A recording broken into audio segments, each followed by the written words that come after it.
Bonjour à toutes et à tous, bienvenue sur la chaîne Dividende 440. Aujourd'hui une vidéo spéciale sur les 10 entreprises françaises, en tout cas qui sont cotées sur la place de Paris et qui vont délivrer le plus de dividendes à la date, en tout cas du février 2025, qui vont délivrer le plus de dividendes cette année.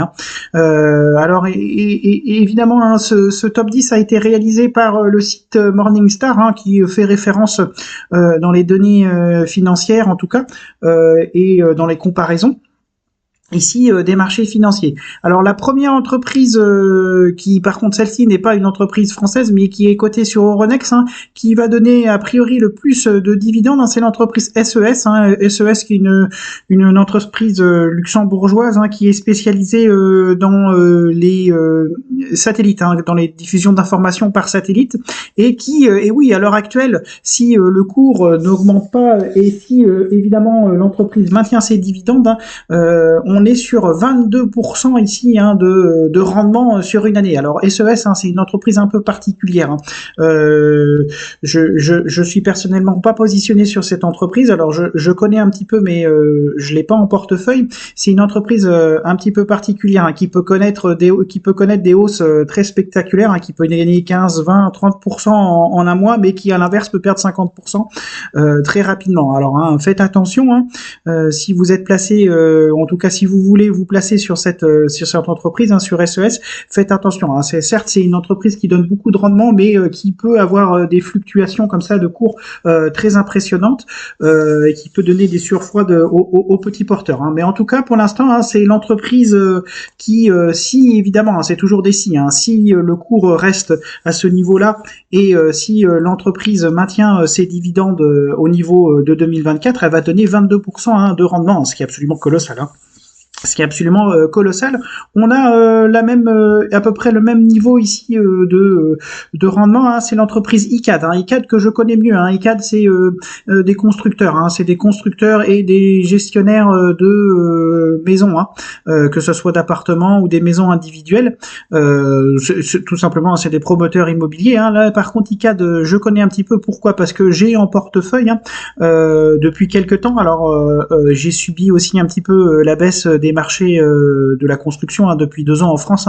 En tout cas, l'entreprise a perdu quasiment 50%. Alors moi, je me suis positionné un petit peu à l'intermédiaire, mais si on reste sur des niveaux actuels de distribution, on est sur un rendement de 20%. Alors attention pour ceux qui suivent aussi ICAD, c'est comparé évidemment à 2024, mais 2024, les actionnaires d'ICAD ont reçu un dividende exceptionnel qui a forcément augmenté, si vous voulez, qui a majoré le rendement. Donc ICAD ne donnera pas un deuxième, à mon avis. Deux années consécutives, ICAD ne donnera pas un dividende exceptionnel, surtout que ce dividende exceptionnel, de mémoire, faisait suite à tout simplement une cession d'un actif. Alors je me souviens plus duquel, mais une cession d'un actif, ça c'est sûr. d'ICAD, et donc qui a redistribué à ses actionnaires une partie de cette cession en dividende exceptionnel. Donc forcément ça a majoré ici le rendement. Mais une entreprise intéressante, c'est comme Altarea. Altarea aussi, c'est un constructeur et un gestionnaire immobilier, un promoteur. Donc Altarea, comme ICAD, je pense que ces entreprises-là ont beaucoup souffert sur leur cours de bourse depuis 2 ans avec la crise. C'est légitime, les promoteurs ont perdu 50% à peu près en moyenne de leur marché. Le marché immobilier français a chuté quasiment entre 50 et 60% des commandes et des livraisons.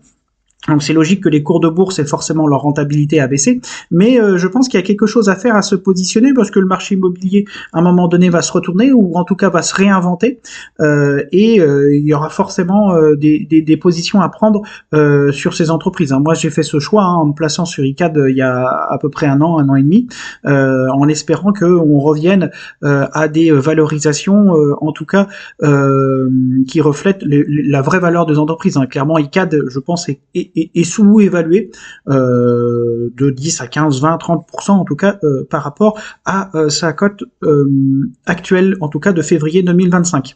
Donc voilà, hein, attention, hein, ICAD pour l'instant Morningstar nous signifie qu'on a un 20% ici de rendement, mais attention, c'est en comprenant aussi, à mon avis, le dividende exceptionnel qui a été délivré l'année dernière.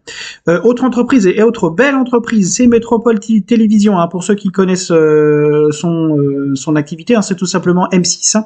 Alors là, par contre, là, on est comme sur TF1. Hein, TF1, moi, j'ai en portefeuille aussi hein, TF1 et Métropole Télévision, je n'ai pas en portefeuille, mais clairement, c'est des super entreprises. On n'entend pas parler, en tout cas, c'est connu du grand public, mais en tant qu'investisseur, on n'en entend pas beaucoup parler, mais ça avance, ça donne du gros dividende chaque année, et les cours de bourse globalement se tiennent. Hein, en tout cas, ici pour M6 Métropole Télévision, donc et on est à quasiment 9% de rendement, hein, et là, on est quasi sûr que on va avoir au cours actuel 9% de rendement, hein, et on aura même peut-être plus.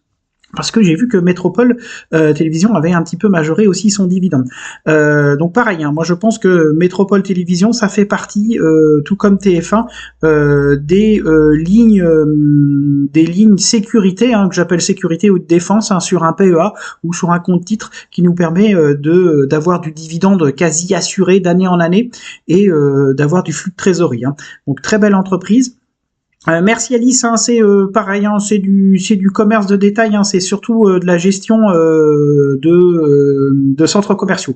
Voilà, je vais chercher, hein, c'est la gestion de centres commerciaux, hein, c'est pareil, des belles entreprises qui donnent du dividende chaque année et qui le majeure et qui surtout comme Métropole Télévision, qui valorise les actionnaires. Et ça fait plaisir parce que Mercialis, en gros, son but, c'est de gérer pour donner du dividende aux actionnaires. Et ça fait plaisir parce que clairement, l'actionnaire est prioritaire et donc forcément, ça nous donne du rendement d'année en année. Engie, c'est pareil. Engie, super entreprise. Alors, j'avais fait une vidéo, hein, c'est pareil. Engie, pour moi, ça me fait partie de ma défensive sur le PEA et sur le compte titre. Hein. Clairement, Engie, c'est une super entreprise hein, qui en plus donne du dividende majoré si vous détenez des actions en nominatif, des actions nominatifs et le dividende au bout de 2 ans est majoré. Donc clairement, moi j'ai fait cette option-là hein, où je détiens du NJ en nominatif et tous les 2 ans, eh bien les actions sont majorées de 5, le dividende est majoré de 5%, donc ce qui est non négligeable. Hein. C'est pareil, hein, qui donne aussi au cours actuel 9% de dividende pour 2025. Vivendi, alors Vivendi aussi, c'est pareil. Ouais, c'est que des entreprises que je connais, hein, que je suis en bourse et que je suis actionnaire. Hein. J'ai quelques lignes, hein, c'est pareil. Vivendi. Alors attention sur Vivendi. Hein. Alors c'est pareil, hein, c'est une superbe entreprise. Alors ceux qui ont subi ou j'aime pas le mot subir, mais ceux qui ont vécu les 2 scissions, c'est-à-dire IMG et les 3 dernières scissions, hein, qui sont Canal+, Hachette Édition et Havas, hein, peuvent être un petit peu déçus. Alors moi je suis absolument pas déçu. Hein.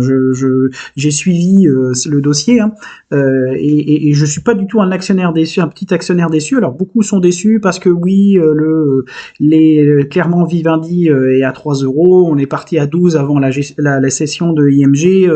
On n'avance pas trop sur Canal+, on n'avance pas trop sur Havas. Il y a Louis Hachette qui est plutôt bien parti en bourse, mais c'est pareil. Moi, je pense que Vivendi, c'est clairement du long terme. C'est du long terme. C'est des entreprises qui vont dégager du dividende en grande quantité dans les années à venir. Alors là, les 8%, hein, ils affichent 8%, 8,8% de rendement. C'est pareil, il faut faire un petit peu attention. Hein. L'action cote à 3 € aujourd'hui. Ces 8% sont basés par rapport aux dividendes qui avaient été délivrés l'année dernière, hein, avant la scission de Canal+, d'Hachette et d'Havas. Donc pour l'instant, il n'y a pas d'information pour nous dire que Vivendi va maintenir un dividende de 20 centimes ou de 25 centimes par action, ce qui va nous faire 8%. Alors attention, c'est pareil, hein, Vivendi, ils nous garantissent pas ici un 8%, il faut attendre, mais clairement, c'est une entreprise qui va à la fois dégager du dividende et de la croissance dans les années à venir. Alors Beneteau, hein, c'est pareil. Hein. Beneteau, c'est une entreprise. Par contre là, c'est pareil. C'est une entreprise que je connais mais que je n'ai pas en portefeuille. Par contre, alors moi, je suis pas un grand fan. Je suis pas un grand fan de Beneteau pour plusieurs raisons. Alors Eden, hein, c'est pareil, hein, du dividende très intéressant. Hein. Pareil pour les petits porteurs, les actionnaires qui sont actionnaires Beneteau vont me dire le contraire, mais moi j'aime pas trop Beneteau pour la simple et bonne raison, c'est que je pense que le secteur de la construction de bateaux individuels, en tout cas en Europe, peut à un moment donné s'essouffler. Alors pour plusieurs raisons, hein, je pourrais faire une vidéo spéciale. Hein, je connais un petit peu le milieu du nautisme et c'est vrai que si vous voulez, on sort de 30 ans ou de 40 ans un petit peu d'âge d'or, hein, et je pense qu'il y a un changement de génération, un changement de vision, et donc la propriété individuelle d'un bateau, d'un voilier dans un port, hein, me semble d'être pas forcément un besoin des générations des trentenaires et des quarantenaires, voire des personnes qui ont 20 ans actuellement. Donc je pense que l'âge d'or, en tout cas en Europe, même si l'entreprise exporte beaucoup, hein, l'âge d'or en Europe me semble d'être atteint. Bon, mais voilà, hein, c'est quand même une belle entreprise française hein, qui délivre 8,53, hein, c'est pareil, de dividendes. Alors Coface, hein, Coface c'est pareil, encore une entreprise que je connais très bien. Hein, Coface c'est une assurance et réassurance. Hein. Son métier c'est de réassurer les assureurs. Alors c'est une super entreprise. Alors c'est pareil, hein, c'est comme SES. Hein.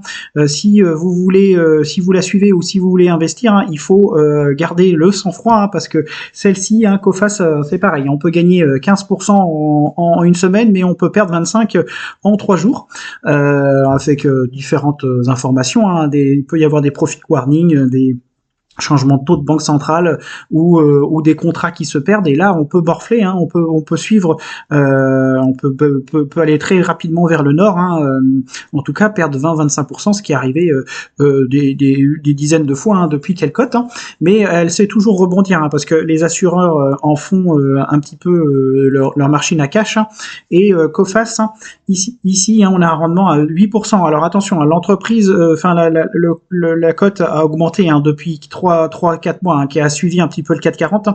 Là, on est sur des niveaux assez élevés, donc de vous dire qu'il faut rentrer sur Coface tout de suite me paraît à la fois c'est une super entreprise où vous avez du dividende, du rendement à atteindre, mais peut-être attention, hein, surveiller le cours qui me semble d'avoir bien augmenté depuis quelques semaines et quelques mois. Donc attention. Sur Coface, super entreprise, mais peut-être le cours un peu cher. Attendez peut-être qu'elle baisse, mais un rendement toujours de 8%, 8 à 7% par an, qui est super en fonds de PEA. C'est pareil, hein, ça crée du cash, ça crée du dividende. Pour moi, pareil, indispensable. Hein, c'est comme Score, hein, c'est même mieux que Score. Hein. Score, c'est une entreprise de réassurance aussi, mais qui a un petit peu plus de bataille interne qui freine un peu l'entreprise. Mais Coface, voilà, hein, c'est une machine à cash qu'il faut à mon avis avoir en tant que petit porteur dans un PEA, dans un compte titre. C'est pareil, disons, encore des entreprises que je connais bien, Ruby qui est clairement, pour ceux qui suivent les vidéos hein, de la chaîne Dividende 440, hein, Ruby, pour moi, j'en fais mon Ruby, si vous voulez, mon top 3 de l'année 2025. Hein, je surveille cette entreprise comme le lait sur le feu. Hein. Je pense qu'il va se passer des choses entre 2025 et 2026 sur cette entreprise, qui est spécialisé sur le raffinage hein, et la distribution d'énergie à travers le monde et particulièrement en Amérique du Sud et en Afrique. Donc superbe entreprise qui elle par contre son cours ne s'est pas affolé hein, grosso modo reste un petit peu dans un range ici de plus 1, plus 2, plus 3 euros à moins 2, moins 3 euros. Hein. On est sur du classique hein, sur Ruby hein, et elle délivre 7 à 8% de dividendes. Donc pour moi c'est une action qu'il faut absolument avoir en PEA, en compte titre.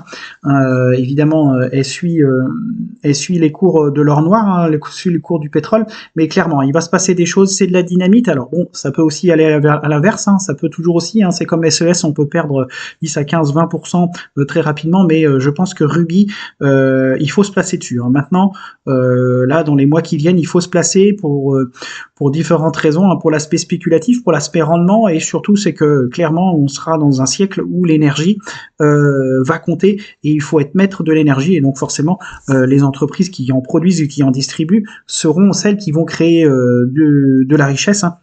Donc se placer sur Ruby me plairait d'être indispensable, en tout cas pour moi. Je rappelle que ça n'engage que moi et je n'incite évidemment pas à quoi quelconque achat hein, ou quelques ventes hein, sur les actions.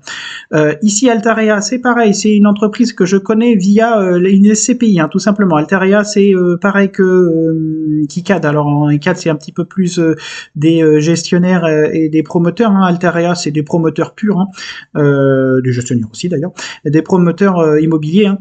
C'est pareil, hein, qui a subi une très forte décote à la suite de la baisse des marchés des nouvelles constructions en France hein, et qui est intéressant, hein, qui est solide. Hein, c'est une entreprise qui est solide. Et alors je la connais aussi parce que elle a lancé depuis 2 ans une SCPI hein, et qui est aussi intéressante hein, et qui je pense va soutenir indirectement en tout cas l'entreprise. Donc attention Altarea, hein, quelque chose où on peut se placer. Hein, encore des entreprises où on peut se placer et qui donnent encore du rendement. Hein, mais bon, les constructeurs c'est pareil. Hein, est-ce qu'ils vont donner après 2 ans de baisse de marché et de construction, est-ce qu'ils vont toujours donner autant de dividendes? Attention, hein, rien n'est sûr. Donc comme pour ICAD, hein,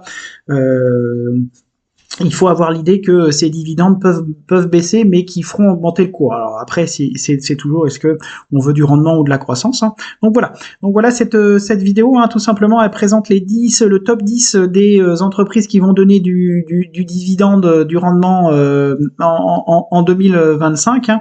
Je pense que clairement, pour un petit porteur, se positionner sur Engie, Ruby, essayer peut-être un petit risque sur ICAD, hein, un retour vers le sud et un retour vers la croissance. Et clairement Vivendi, hein, moi je pense qu'à 3 euros, une entreprise comme Vivendi hein, peut être intéressante à terme. Hein. Voilà. Et ben je vous remercie. N'hésitez pas à commenter la vidéo et à bientôt. Au revoir.